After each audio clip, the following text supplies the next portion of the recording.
এই যে কবরের যে আযাব, যে আমরা একটা কথা বলি, এটা আযাব বলে রুহের আযাব। কিসের আযাব? রুহ। দেহ তো আপনার নাই, ওখানে দেহ আছে? দেহ তো পচে গেছে, গলে গেছে। তাহলে আযাবটা কিসের? রুহের।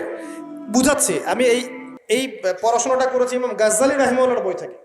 এত গভীর মানে লেখা, মানে ধরতে গেলেও মনে হয় যে একটা লাইন 10 বার পড়তে হচ্ছে। একটা এক্সাম্পল দিয়ে তিনি বুঝাচ্ছেন, এভাবে তিনি বলছেন, এটা একটা উদাহরণ মাত্র, এটাই প্রকৃত ব্যাখ্যা না, একটা উদাহরণ মাত্র।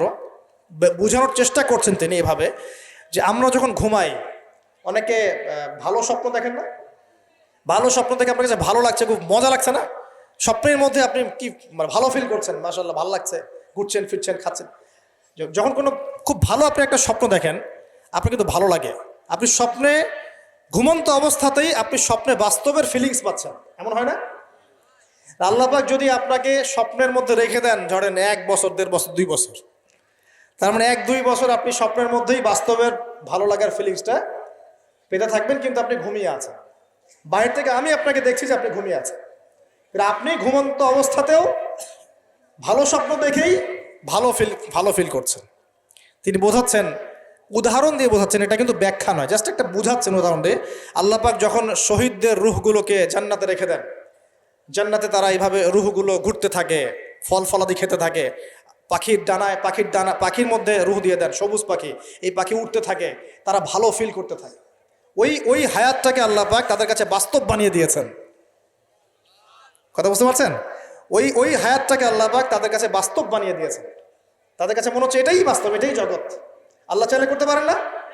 একটা ঘুমন্ত মানুষকে যদি আল্লাহ করতে পারেন, তাহলে শহীদদের ব্যাপারে করতে পারেন না?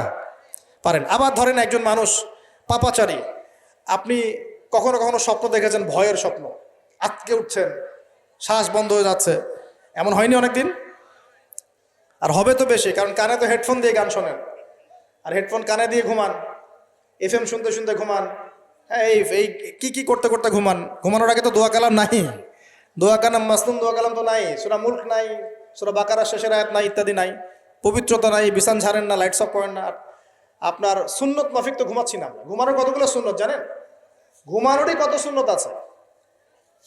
ইস্তেঞ্জা করতে হয়, অজু করে আসতে হয়, পারলে মেসওয়াক করে নেয়, বিছান ঝাড়তে হয়, বিসমিল্লাহ বলে লাইট অফ করতে হয়, দরজায় খিল দিতে হয়, পাত্র যদি থাকে খাবার পাত্র, পানির পাত্র ঢেকে দিতে হয়, তারপরে পড়তে হয় বিছানায় গিয়ে আয়াতুল কুরসি, সূরা বাকারা শেষের 2-3টা আয়াত, সূরা ফালাক নাস ইখলাস, হাত একত্রিত করে ফু দিয়ে সারা গা মাসাহ করতে হয়। ডান কাত হয়ে আল্লাহুম্মা বিইসমিকা আমুতু আহইয়া বলে এই যে 33 বার সুবহানাল্লাহ, 33 বার আলহামদুলিল্লাহ, 34 বার আল্লাহু আকবার পড়তে পড়তে ঘুমাতে হয়। কয়জন জানে? কয়জন ঘুমানোর সুন্নত? ঘুমানোর আগে এখন কানে হেডফোন, ব্লুটুথ, হাবি জাবি এইসব দিয়ে যুবকরা ঘুমাচ্ছে। প্রতিটা কাজ নবীর সুন্নত মতো করার চেষ্টা করবো, আল্লাহ পাক তৌফিক দান করুন। এই যে 9 নম্বর ওয়াদা করেন, জীবনের প্রতিটা কাজ নবীর সুন্নাহ মতো করবেন। রাজি আছেন ইনশাআল্লাহ? একদম চেহারা থেকে শুরু হবে, চুল দাড়ি পোশাক আশাক থেকে শুরু হবে। আল্লাহ পাক যত উপরে নিয়ে যাবেন, আপনি যেখানেই যান নবীর সুন্নত বাস্তবায়ন করবেন ইনশাআল্লাহ। আল্লাহ পাক তৌফিক ইনায়াত করুন, বলি আমিন। মনে করেন খারাপ স্বপ্ন দেখছেন, খারাপ স্বপ্নে এখন আপনি কষ্ট পাচ্ছেন, দেখছেন যে পানিতে ডুবে যাচ্ছেন, দেখছেন যে আপনি আগুনে পড়ে যাচ্ছেন, নাউজুবিল্লাহ, দেখছেন যে আপনি হয়তো কেউ আপনার শ্বাস গলা চিপে ধরেছে ইত্যাদি, মানে আপনি কষ্ট পাচ্ছেন। বাহির থেকে কিন্তু আমি আপনার কষ্ট বুঝতে পারবো না, পারবো? আপনি ঘুমিয়ে আছেন, ঘুমিয়ে আপনি কষ্ট পাচ্ছেন। এখন এই ঘুমন্ত কষ্টের স্বপ্নটাকে আল্লাহ পাক যদি 5 বছর লম্বা করে দেন, পারবেন কি না? আল্লাহ পাক পারেন কি না? 5 বছর ঘুমিয়ে আছেন, আপনি উঠতে পারতেছেন। এখন এটা হয় না, আল্লাহ চাইলে পারেন, সম্ভব কিনা? আল্লাহ পাক 309 বছর ঘুম পাড়া রাখেন নাই মানুষকে? আছে না দলিল? কোরআনে আছে না? কোন সূরায়?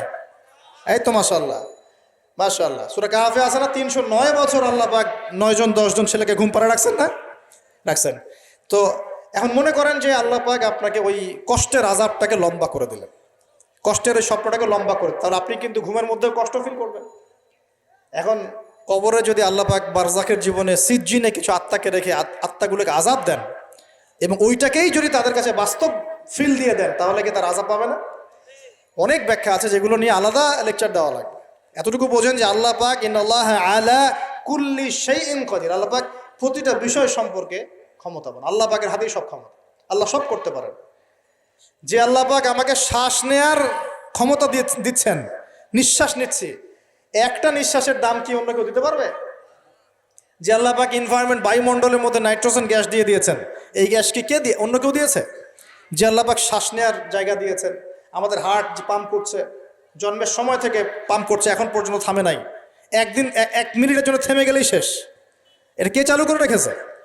যে আল্লাহ এত কিছু করতে পারেন, সেই আল্লাহর পক্ষে নবী সাল্লাল্লাহু আলাইহি ওয়াসাল্লামকে তার কাছে নিয়ে যাওয়া, এই আযাবগুলো দেখানো এমন কঠিন কিছু?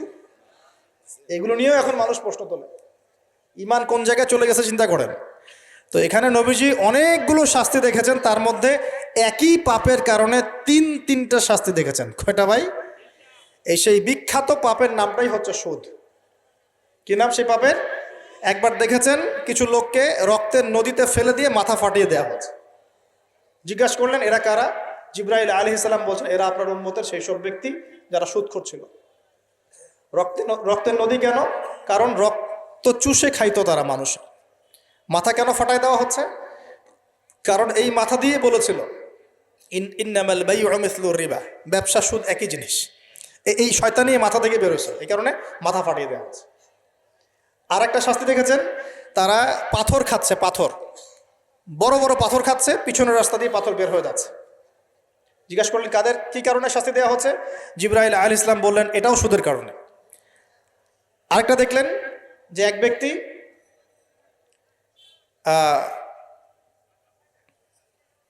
রক্তের নদী বলেছে, হ্যাঁ রক্তের নদীতে সাঁতার, এটা একটা বলেছে, একটা হচ্ছে পাথর খাওয়া। আরও একটা শাস্তি দেখেছেন নবী সাল্লাল্লাহু আলাইহি ওয়াসাল্লাম, এটাও সুদের কারণ। এই মুহূর্তে ভুলে গেছেন। তিনটে পাপ। হ্যাঁ না, ও মনে পড়েছে, শুকরিয়া আল্লাহ, শুকরিয়া। 3 নম্বরটা দেখেছেন তিনি, যে কিছু মানুষ শুয়ে আছে আর এই পেটটা, এই বাড়ি, আমাদের বাড়ি যেমন উঁচু, বাড়ির মতো উঁচু হয়ে আছে পেটটা, আর পেটের ভিতরে অজগরের মতো বড় বড় সাপ কিলবিল কিলবিল করছে। এই 3টা শাস্তি তিনি দেখেছেন। দেখে জিবরাইল আলাইহিস সালামকে বলছেন এই 3টা শাস্তি কি কারণে? 3টার ক্ষেত্রেই জিবরাইল আলাইহিস সালাম বলেছেন সুদের কারণে, সুদের কারণে, সুদের কারণে। আল্লাহ পাক আমাদেরকে হেফাজত করুন বলি আমি। 10 নম্বর নিয়াত, আমরা সবাই হালাল খাওয়ার চেষ্টা করবো ইনশাআল্লাহ। আমরা হারামের দিকে যাব না ইনশাআল্লাহ। হালাল রিজিক আল্লাহ যতটুকু দিবেন এতটুকুতে সন্তুষ্ট থাকবো ইনশাআল্লাহ। এবং যদি আমি সামর্থ্যবান হই, ধনী হতে আল্লাহ পাক নিষেধ করেন নাই, ধনী হতে আল্লাহ নিষেধ করেন নাই, ব্যবসা করতে নিষেধ করেন নাই, ধন সম্পদ আল্লাহ পাক অর্জন করতেও নিষেধ করেন নাই, কিন্তু দুনিয়ার পূজা করতে আল্লাহ নিষেধ করেছে, দুনিয়ার মোহে ডুবে যেতে আল্লাহ নিষেধ করেছেন। সম্পদ ওসমান রাদিয়াল্লাহু আনহুরও ছিল, কিন্তু সেই সম্পদ তিনি তার প্রয়োজনে যতটুকু লাগতো এতটুকু ব্যয় করতেন, বাকিটা আল্লাহর রাস্তায় ব্যয় করতেন। ওসমান রাদিয়াল্লাহু আনহুর মতো ধনী হতে কোনো সমস্যা আছে? ওর আপত্তি আছে?